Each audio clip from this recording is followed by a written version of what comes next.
welcome. Hello, welcome. Welcome to Tall Tale Short You Tale. are here. I get so distracted by how much of a bop that song is. I keep forgetting how good the intro song is. I do rattlesnake fingers. Rattlesnake fingers. That's like spirit fingers, but when you're in the desert. A little more Wild West. Welcome. You're here for Make the Yuletide Gay. Oh, it's our yeah. holiday show. Anti-holiday show. Anti-holiday. Okay, I can work with that. We're not necessarily against Rachel, hi Corey. We're not, hi, as you may know, opposed to holidays. Right. But we're about the expanse of every holiday being included in the rejection of your cliche, not LGBT holiday show. Exactly. I don't think there is a gayer holiday than Christmas. I mean, you're celebrating the birth of a beautiful man who we know as a very naked, very jacked dude. And I think that's beautiful. Not to mention 3 guys in gorgeous robes, like trekked just to get to the spot that night. Bringing him perfume. I think frankincense and myrrh is now like a scent, right? It could be a mist, spray. It could be a TJ Maxx candle that I make whippets out of. Ready for any holiday. And that's just a day of the week there. Yeah, exactly. Well, so Bella, do you have like, I would really love to know what is there a holiday story that's like special to you in any way? Because that's kind of what we're here to do, is celebrate stories and storytelling. Yeah, and thinking about holidays, like especially with Thanksgiving, just having passed, sort of in the nature of the openness of this show, it kind of made me think of family and my uncle, who I usually spend Thanksgiving with. And even though he lives like 2 towns away, we didn't do the whole gathering this year. So yeah, I'm happy to share my story as well as an example for how we're going to run things tonight. I would love if you gave an example story. That would be great. Absolutely. So I was a child in the 2000s, and as such, a benefactor of this new guinea pig education about media literacy.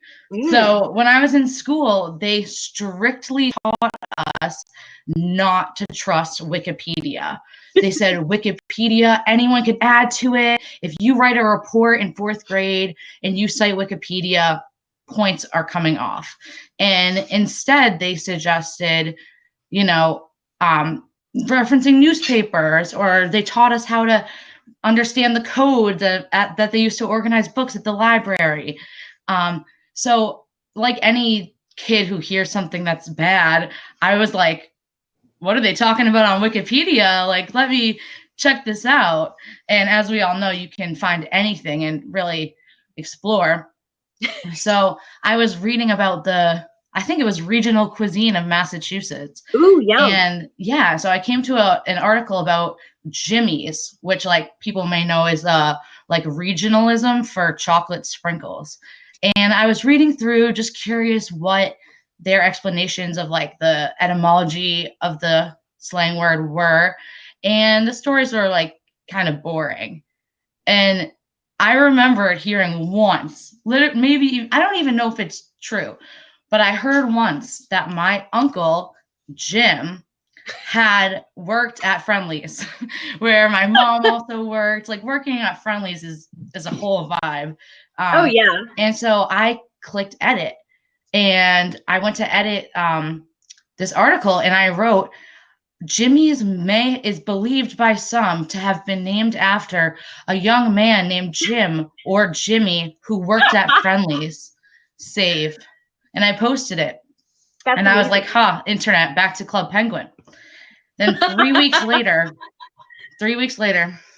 I think, maybe it was like 2 months or something, my uncle called my dad and said, did you read the Globe today? Because in the Boston Globe, there was a little blurb piece about etymology of fun slang. Oh my God. They wrote, according to grammar experts, Jimmy's may be after a young man named Jim who works selling ice cream. That's amazing. And I don't know if they still held on to it, but we did check the paper and it was there. And you spread fake news before there was even such a thing. Who knew we had it all along? That's amazing. I feel like the rules on Wikipedia have gotten a lot stricter. So I think it's now a little bit more reputable. Yeah, definitely. That was a really fun story. I personally enjoyed all of the hundreds of little details you unnecessarily included. I would love to hear you shorten that story. Make that tall tale a short tale. The name of the show. Whoa. Name drop. Roll the credits. Okay. Bella, could you retell your Wikipedia editing story in about 15 seconds, please? We get 15 seconds on the clock from Matt, our producer. Thank you. Let's do it. Was that 15 seconds? Yeah, you ran out of time. I'm sorry. Huh. So I edited Wikipedia to be about my uncle. It got published in the newspaper, and it made me question my entire education. That was like 5 seconds. You get 10 extra seconds to do whatever the hell you want. Definitely dance in my Santa suit. Are we ready to bring on our next storyteller? Or rather, I think our first so. storyteller? Would you like to introduce them? Absolutely. We're so excited to have this comic on the show tonight from New York. Welcome, Isha Patnaik. Woo, woo, woo, woo! Hello. Hi, Isha. Hey, Isha. How are you? Doing well. How about you two? So good. It's so nice to meet you. Welcome back to Boston through our cell phones and our computers. I feel like I'm there. Get me some blanket and I'll be ready to go. Do you have any fun holiday memories that you would like to share with us this evening? Yeah, I guess maybe not so. I'm a little fun. So I didn't do Thanksgiving growing up. Immigrant parents, like not really into the whole genocide thing. And I think like Thanksgiving for white people is like the only time they can like hear from their kids. So I think that's like why. And if I can parents for a day, then like I'm acting American, like I'm being I'm like smiting the culture. So that's just how my family works. But we didn't celebrate Thanksgiving for like a couple of reasons. I think one, like aren't from this country. And then two, we in our like specific region of India, there's a religious holiday that falls on like the last few Thursdays of the year. And on those Thursdays, you can't eat any meat, which like rules out turkey. You can't have any eggs included, which like rules out like pie or anything good. And then you also can't have onion or garlic because onion or garlic incites like anger or just like not good. So my parents would never plan for like food the day of Thanksgiving. Like we would always just be sitting in our house and being like, well, is there anything to eat? And then like, no. But there are always two parties going on every Thanksgiving. And one was at Veena Auntie's house. And she had like the whole Thanksgiving spread. She's from a different part of India. And that like, we didn't want to go to that because there would be like too much temptation there. Like it would be too, like it would be really easy to break the fast, I guess. And like I'm not particularly religious. I'm just like anxious something bad's gonna happen. Like I pray every night, but like not because I'm religious. It's because like I'm afraid like if I don't, my grandmother like a trap door will open under her and then like, the core of the earth. So it's just like that's just like how my mind works. So I'm really anxious and I'm like I can't go to Veena Auntie's Thanksgiving. But then we have another auntie, Cunha auntie. She lives next door. She lived next door to us. I'm giving so many identifying details. Cunha auntie, she would have this completely vegetarian Thanksgiving that would have been totally fine for us to go to, but we didn't like think the food was good enough for us. So my parents would go to Cunha auntie's house and then leave my sister and me to just like starve in our house and like complain for 5 hours. But one year I decided not to go. So I haven't been living at home for like 8 years now, but one year I decided not to go home. And this year too, I'm not at home, obviously. Or I wasn't at home. And my mom was like, hey, for this Thanksgiving, like you can eat meat if you want. Like I'm going to give you, like, she gave me like a hall pass to like eat meat that day. It was going to be great. And my white friend Caroline invited me to her family's Thanksgiving, and I was so excited because like I'd never been to a white Thanksgiving. I had like seen it on TV. I've seen so many Thanksgiving episodes. I didn't know that you could have like this, this day of, white people gathering together. And I just wanted to, I guess that's every day, or just scary. So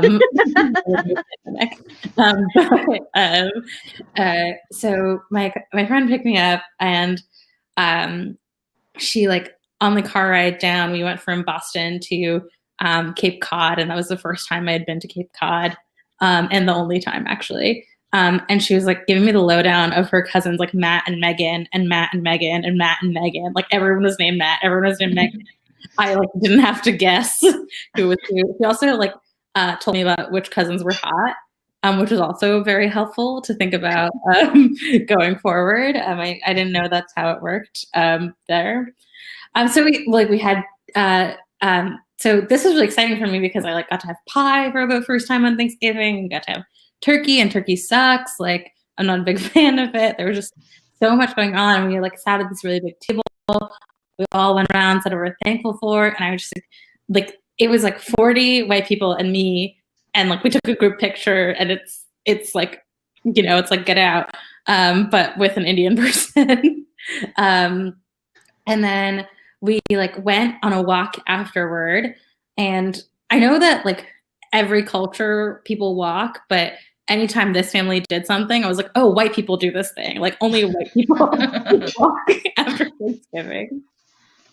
And we went on this walk, and I was like, okay, great. Like it's 5 p.m. because you eat dinner at 2 p.m., which is also, a thing white people do every day. And,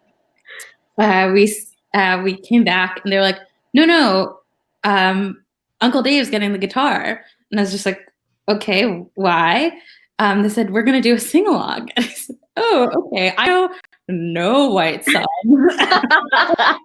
I'm pretty sure we sang Danny Boy at one point, which is a few and then we at one point they said, okay, we're going to do this one song where we have to do it in a round. So Uncle Dave like divided us up, and like in my mind, I'm like, this is every white Thanksgiving. Like every white person does this at every single Thanksgiving. They like have to sing in rounds. So the song was like Do me. It was in Latin. It wasn't even.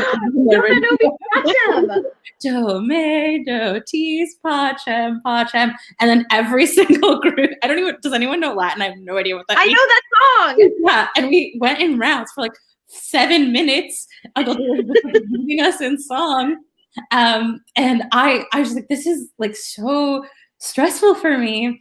And we spent the rest of the night like singing, and I had to like look up lyrics. Like we started singing Christmas carols, and I like also don't celebrate Christmas. And every white person I told us, she was like, "This is not normal white behavior." And I'm like, "Is it not? Like, do it when people not like sing-alongs." So the end of the night came. Everyone had been drinking. I was like stressed out about this new situation, so I didn't really drink. And then Aunt Jan, she's a white lady, she like pulls me in close, and she said, "I think you fit right in. Great job." And sends me out on my way. And that was my first white Thanksgiving. Oh my goodness. That's lovely. great. I've also had an old white woman embrace me after a white family celebration and say, "You're welcome here." What's with that? I mean, it's a not great feeling. They're like Obama white people, you know, like just Again, like White get people love out. Obama.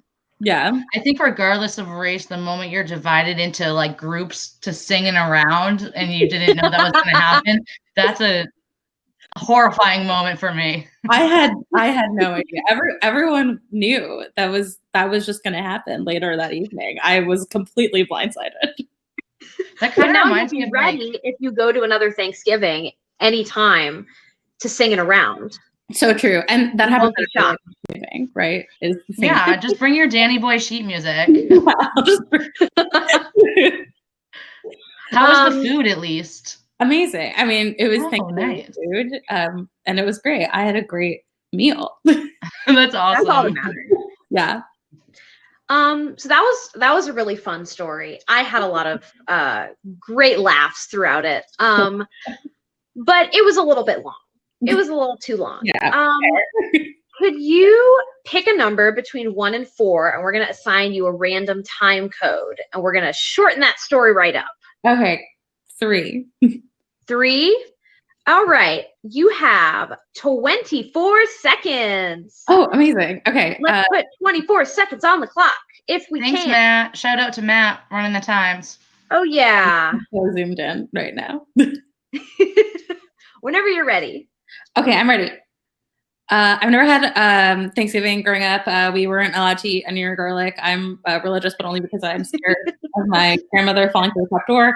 My mom gave me a white person hall pass for a day, and she said, "Hey, you can eat Thanksgiving." And then I went to white Thanksgiving. Matt, Megan, low down hot ones. We went on a family walk because white people walk, and then you fit right in singing. Yay! That was awesome. Thank you. I'm really happy that the onion and the garlic stayed in the story because that was a disturbing detail to me. Yeah, I wouldn't have been able to pick which details to save, but you found the treasures. Isha, do you have anything you want to plug? Anything you want to say before we kick you out? No, you can follow me on Twitter, I guess. Yes, do that. Thank you. Awesome. Thank you, Isha. Thanks, Isha. Thanks.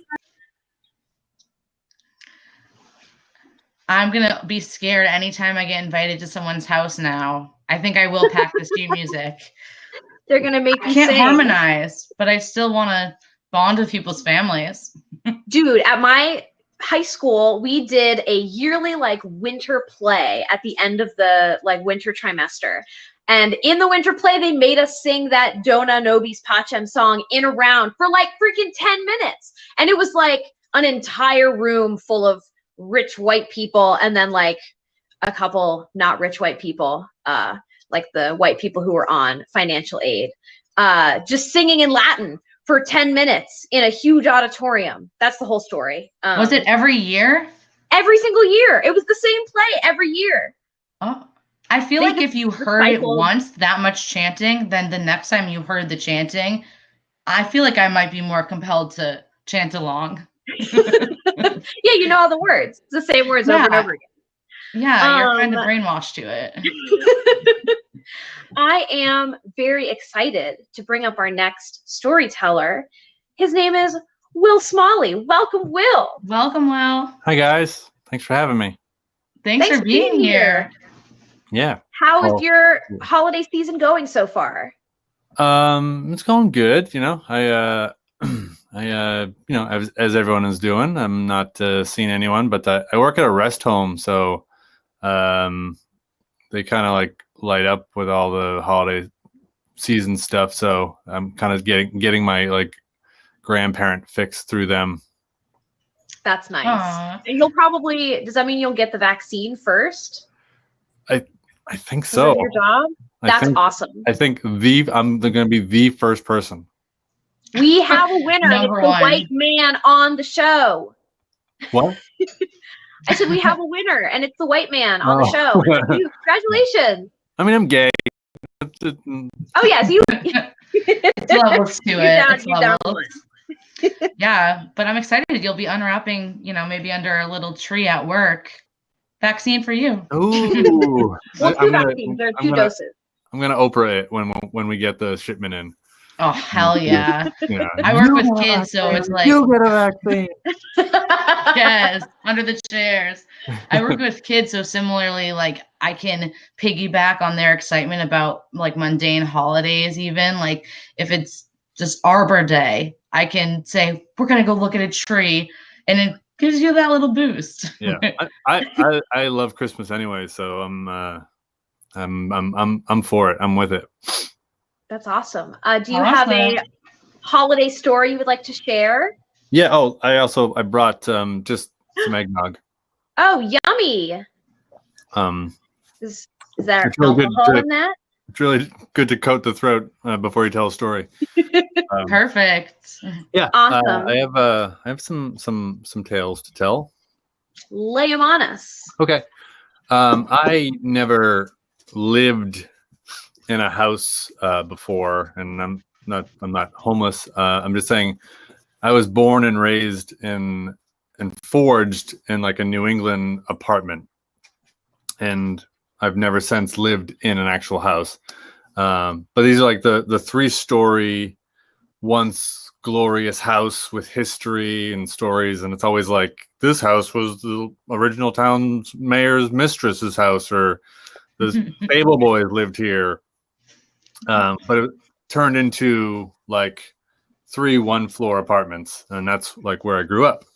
But as a kid, like a child of sitcoms and TV, I always longed for a house with an upstairs and a downstairs. I dreamed of my own room.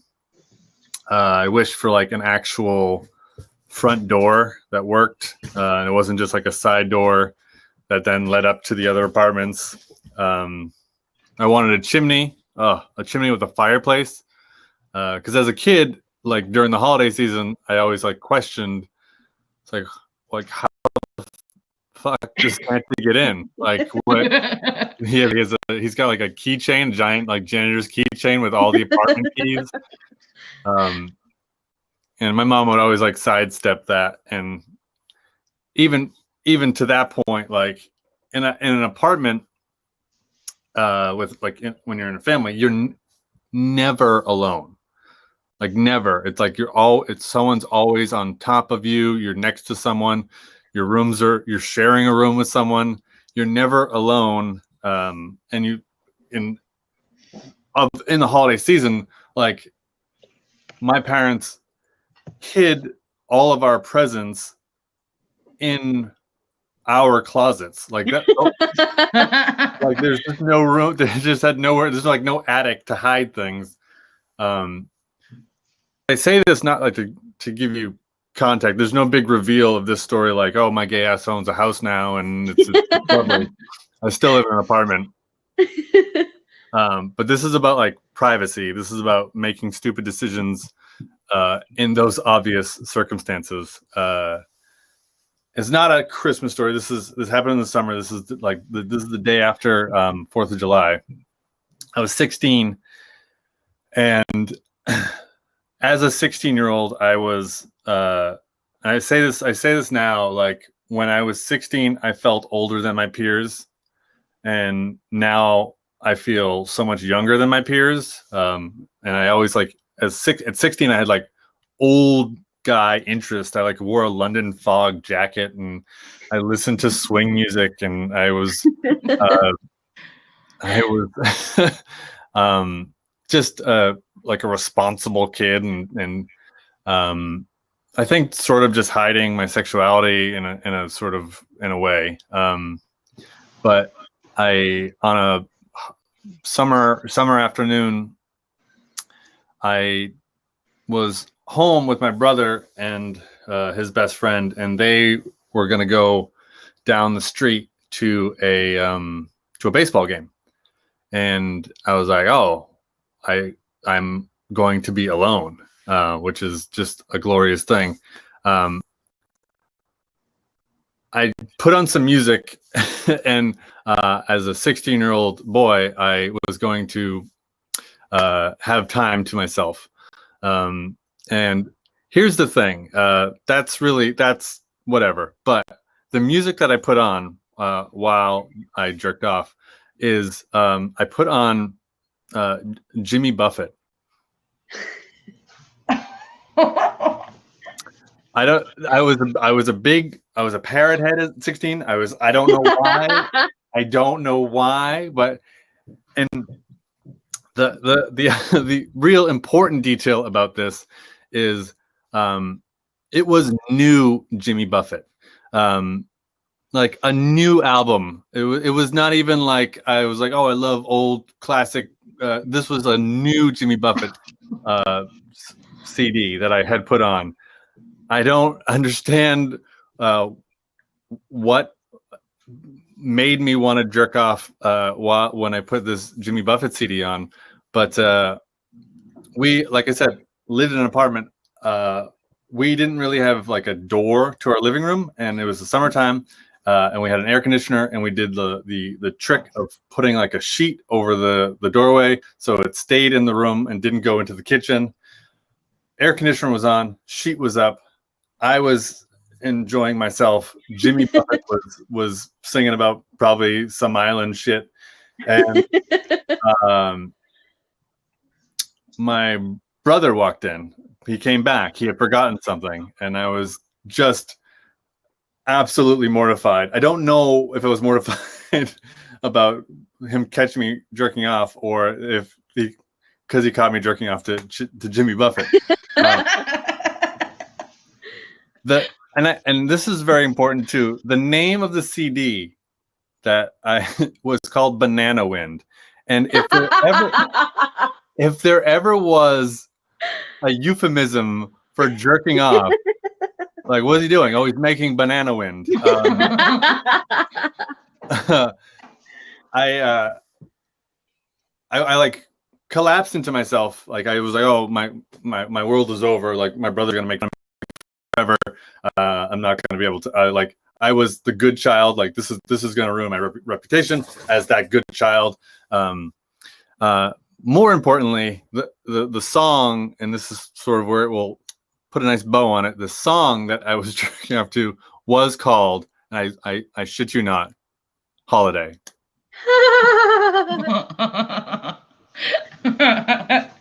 Awesome. Ready made for this. I have to listen to that song now. Oh, no, you don't.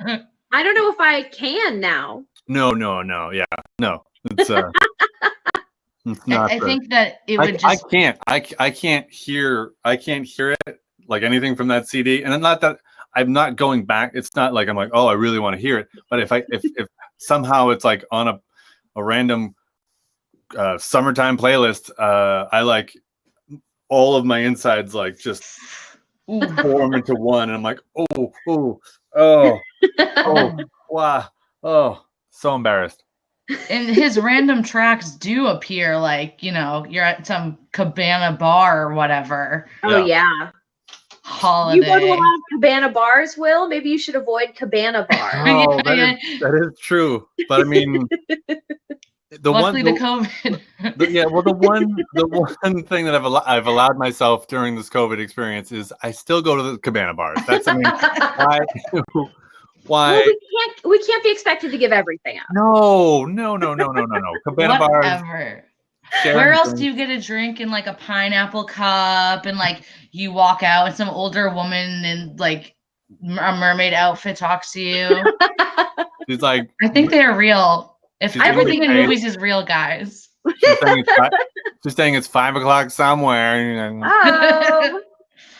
It's a holiday somewhere tonight, December 5th. Yeah, probably.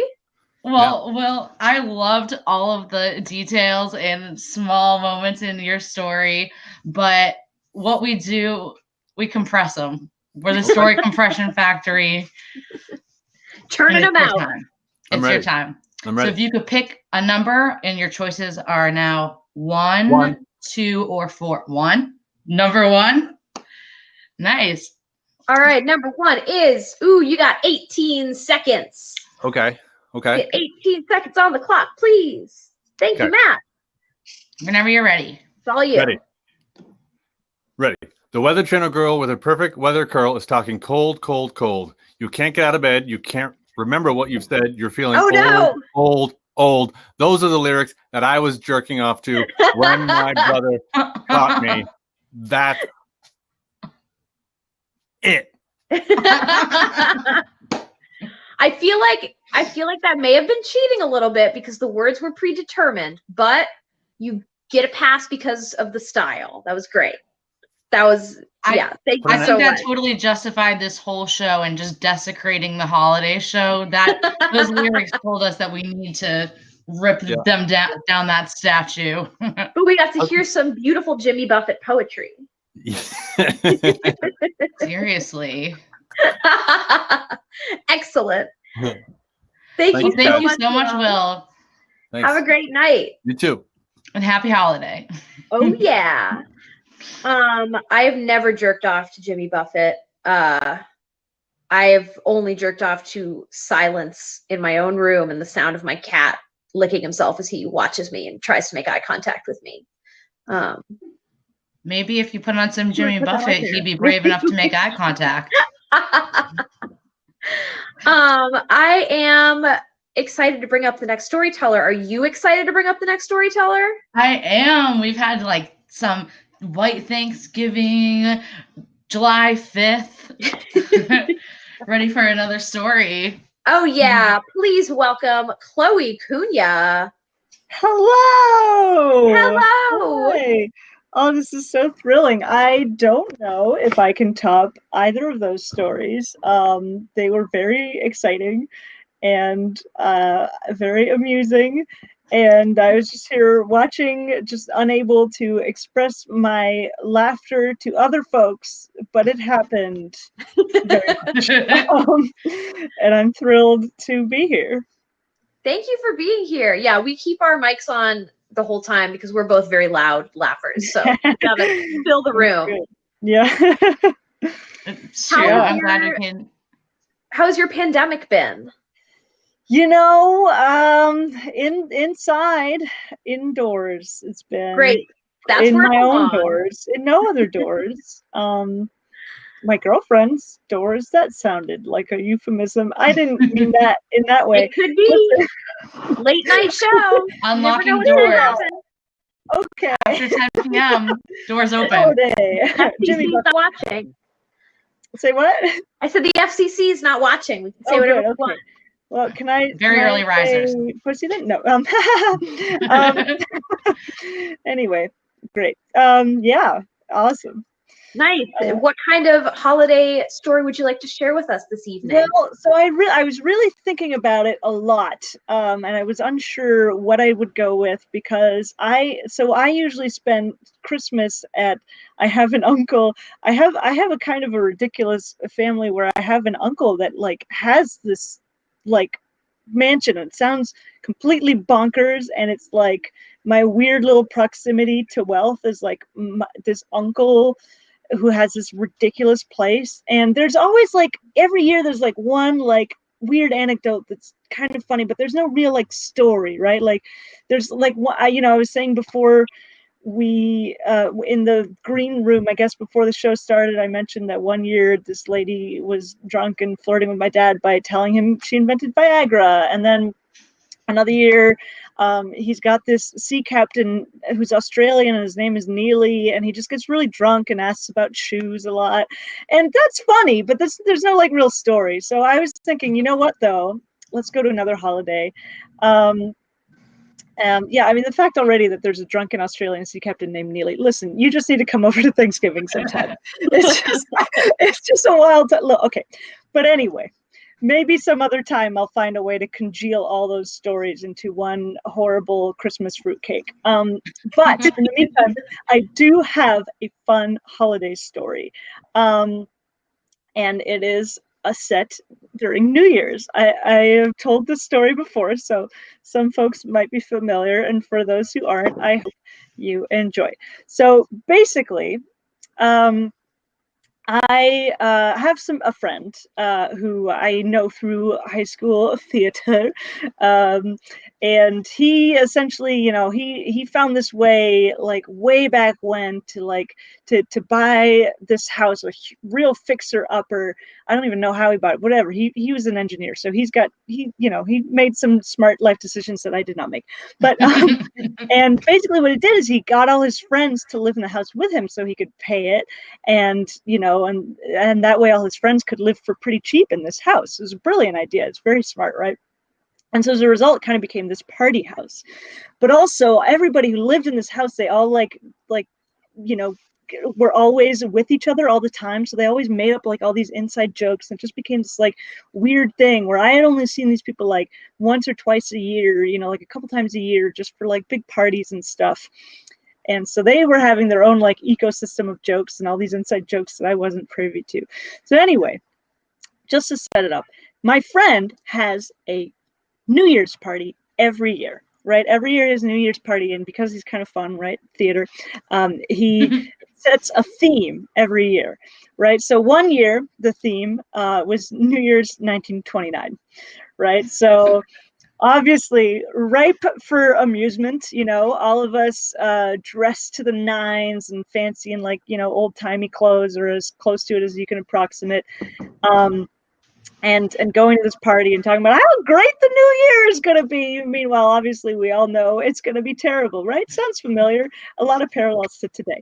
But I had this fur coat. Actually, it was my grandma's. Like, she, had these, like a couple really, really nice coats. And this is one thing that I inherited from her.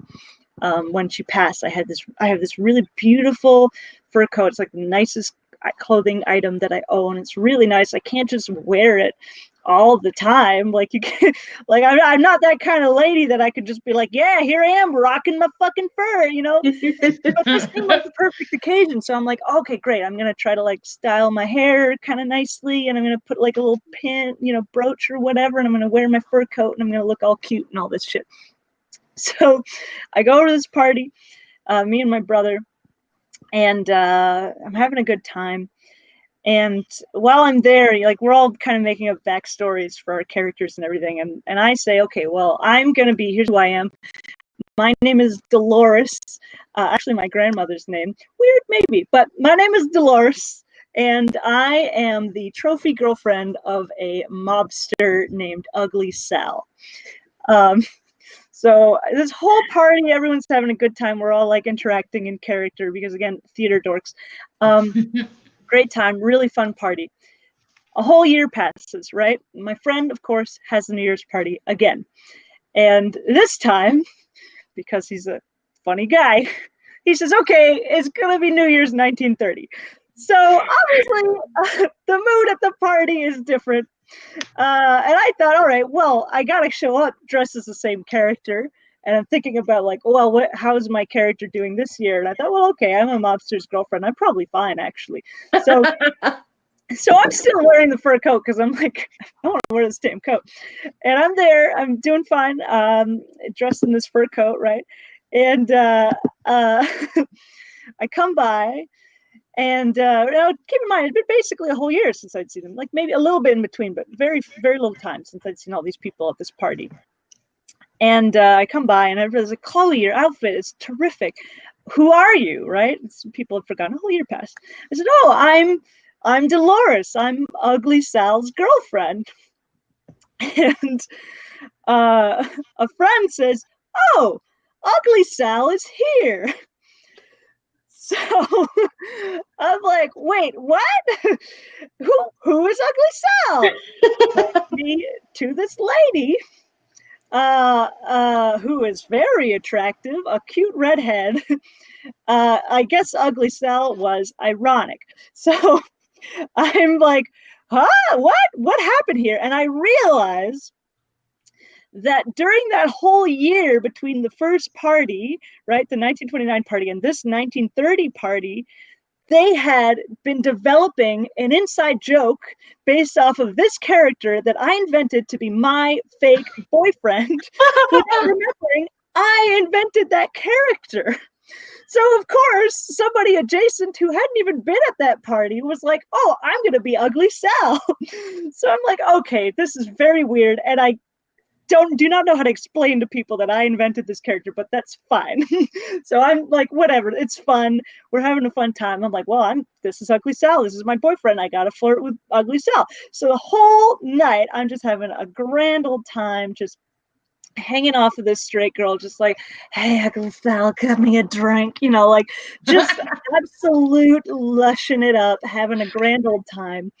And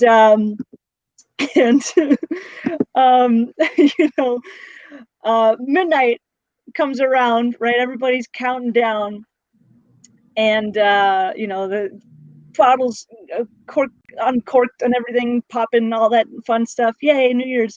Remember when we used to be able to do that together? And I know, sad. And I'm like, Happy New Year! Yay, yay! And this girl looks at me like, so. And I realized, oh, I'm an idiot, and Ugly Sal is bisexual. And so, long story short, me and Ugly Sal start bumping uglies, and right as we begin to get intimate, my period starts. Right. Unfortunate timing. She, however, was quite a good sport about it, and let's just say that by the time we were finished, it looked like I had murdered the animal to make the fur coat. And that is my holiday story. I will say one quick addendum. After that, I did not have sex for more than 2 years. So I believe that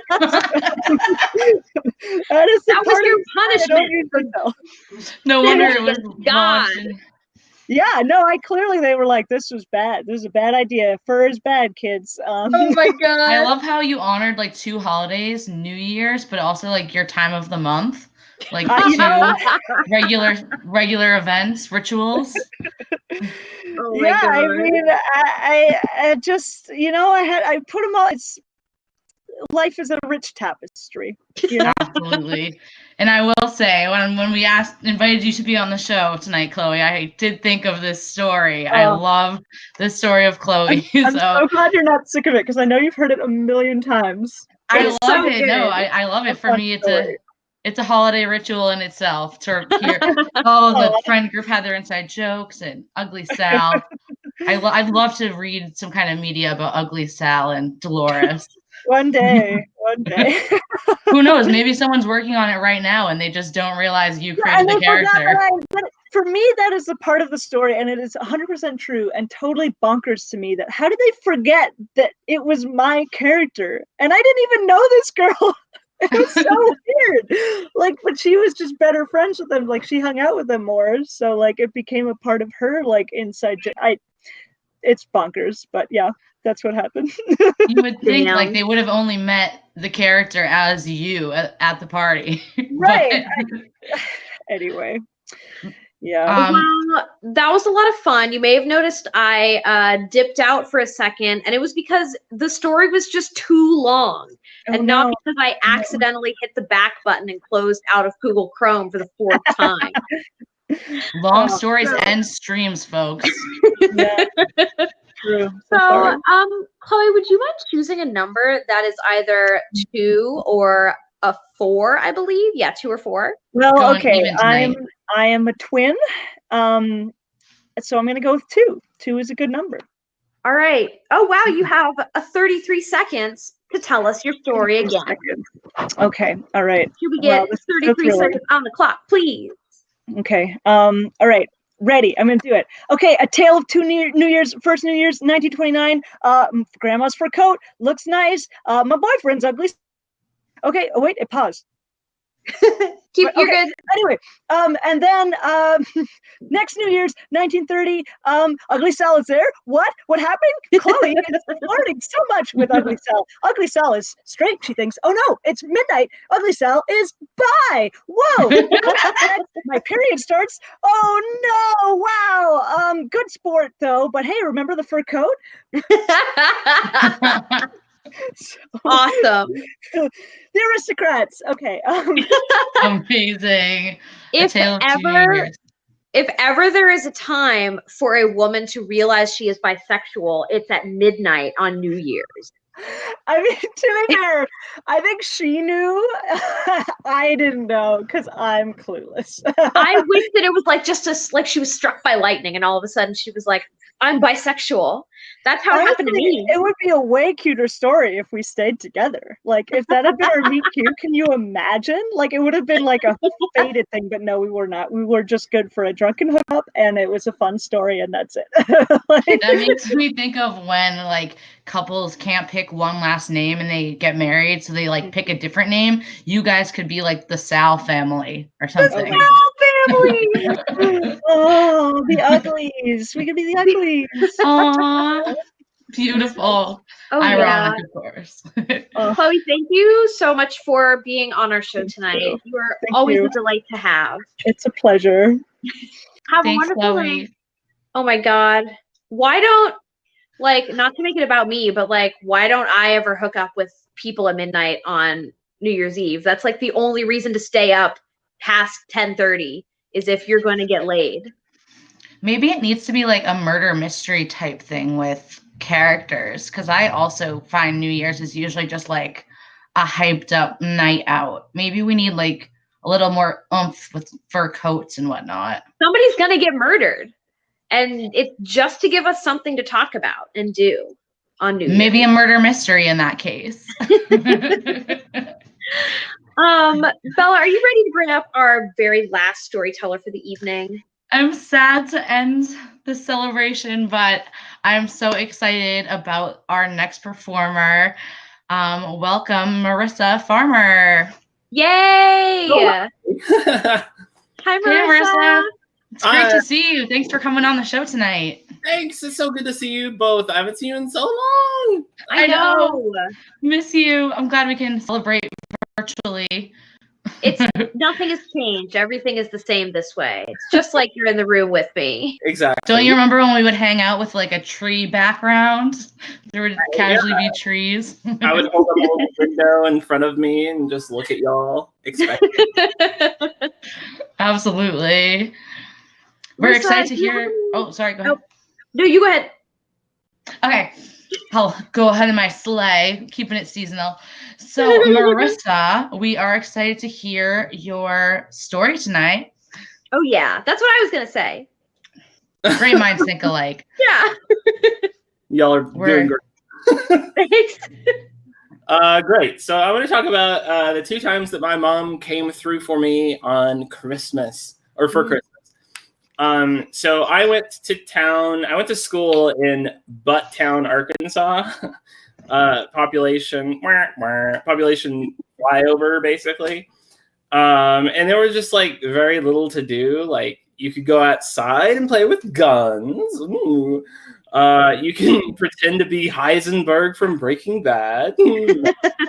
But I chose to collect puzzle pieces in Banjo-Kazooie. I chose to memorize every Pokemon, all 152, nerd. So there was nothing more important to me than getting a Nintendo GameCube for this Christmas. I was like, this is what I want. And the Butttown Walmart was getting 4 of them, just 4. In the 6 a.m. of November, there were going to be 4 GameCubes for sale. Now, and like I really needed it. And so like I either like was gonna get that GameCube or I was gonna blaze it with Logan, which is how I sold my mom on driving me up to the Butttown Walmart at 6 in the morning. We got there at 5 in the morning. I was really scared because I saw how like the PlayStation happened with like riots and like people like stampeding to get it. And I was like, I'm going to get my butt kicked. I'm not a fighter. I'm a lover, you know. That. Anyway, so we got there 1 hour early, 5 in the morning, and we were the 4th person to arrive. If no one else came there, the supplies had already run out. So there was a guy there, and I'm going to call him Pizza Pits because because he had bad BO, and that's what his armpits smelled like. He was like, so you think you're gonna get it? Like you're gonna get one? Like, I don't know, you know. And that annoyed my mother like so much. She was like, oh, God, the nerve of people. And she was already kind of mad that she had to be there early and wasn't like guaranteed an item. And then, you know, Pizza Pits had to say something. And then the assistant manager, who I'm going to call Puberty Beard, came up with like a GameCube and stuck it on the window of the Walmart and like did this. He had a puberty beard. He was a classmate's father. Like he was way, he like could have had a goatee or anything, but he had this thin, like I felt bad for him more than anything. But anyway, he put the game up on the window and swirled it around to sort of mock us. And Pizza Pits kind of looked at him and was like, and Puberty Beard kind of looked at him and was like, and me and Mom, oh, hell no. So one of the guys in line had a Walmart badge. He was an employee, but he wanted one and had to stay in line like the rest of us. And we were all just like kind of huddled, looking at each other like who's going to knock each other over when the doors open. So my mom looked at Walmart badge guy and said, hey, let me borrow your Walmart badge. And he was like a kid who worked at Walmart, and mom was like a, you know, an older woman. And so he was like, okay, ma'am, and gave her the badge. And every single customer that came in, after that, she was like, hey, I'm so sorry, but they ran out of stock. Oh my God. Sorry, they ran out of stock. There's nothing we can do. Sorry. Coming in one after another. And every single time, nope, sorry. Finally, 6 a.m. happens. The doors open. Puberty Beard is like, here it goes. And an orderly line marches to the electronics department at Bucktown Walmart, much to the amazement of Puberty Beard. We noticed that like one of the, like when we got there, they said, hey, there's only 3 for sale. And then Pizza Pits and Puberty Beard went off to the corners. Like he was guaranteed a spot. And then it was just like this whole like scandal. But anyway, I got the GameCube. Mom didn't understand why I wanted it so bad, but she got it for me. And I love that. The other story I was going to say really quickly is that 15 years later, I came out to my mom and I was like, hey, this is what's right for me. And all I want for Christmas this year is just like love and acceptance. And she was like, Marissa, I'm not getting you that. Like, I'm going to get you an Xbox or something. Of course I'm going to. And she's been one of the best allies ever since. And that's my time. Damn. What a great mom. What a great story. That's so heartwarming. That's lovely. Do you get to have you been like Zooming with her and stuff during the holidays, or does she live nearby? She lives in Bucktown still. Nice. So I call her, we call each other twice a day. Yep. We're that family. We're actually Isha's, that family that Isha went to on Thanksgiving. I was now years old when I learned that that's not what white people do for Thanksgiving. Singing around, shooting off guns. I mean, I personally thought one of the most heartwarming parts of the story was when your mom was disgusted by the rudeness of the other people in line. Oh, yeah. Yeah, well, she drug her butt up there. It was annoying. Seriously. Well, that was really nice. I really liked most of your story, except for all of the parts that I didn't like that you included. Yeah. So if you could anticipate which parts I didn't like and shorten your story so that it's perfect, we would love it if you would do that. Yeah.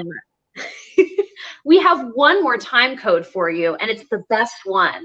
It's 13 seconds. The ultra compressor. 13-second story. We're going to make it so your story can be shipped like cross country. Perfect. All right. A 3, a 2, a what? So I wanted a GameCube, and my mom stole a Walmart badge to get it for me, and also she supported me when it came out. Da da da dee da da da da da. Yay! Amazing. I hope everyone from now on takes your note and your lead, Marissa, and yields their extra time to like singing something. That's beautiful. I thought I'd add something. That was the shortest tale we've ever heard. And the most atmospheric. Thank you so much, Marissa. Thanks, Marissa. It was great to see you and have you on tonight. Thanks for having me. Oh, yeah. All right, Bella. This has been a blast. Absolutely. We had such great comics tonight. I'm going to be thinking about those stories all night and maybe even adopting some of the traditions. The Jimmy Buffett song and whatever Marissa just sang. I'm expanding my musical repertoire. Seriously, Jimmy buffeting around is going to be like my nightmare if I drink any more of this coffee, which I think, my family would typically drink coffee late at night on holidays anyway, so it's in the spirit. Well, thank you all so much for watching Tall Tale, Short Tale. We are the first Saturday of every month at 10 p.m. Eastern Standard Time. Please tune in. Next month, we'll have more great storytellers and also Bella and me just hanging out. And check out all the other shows on 2MB Studios, which are this Twitch channel. Thanks, guys. Have a great night. Don't turn off your computer ever. Stay on this Twitch channel. And have a happy gay holiday. Yay. Bye.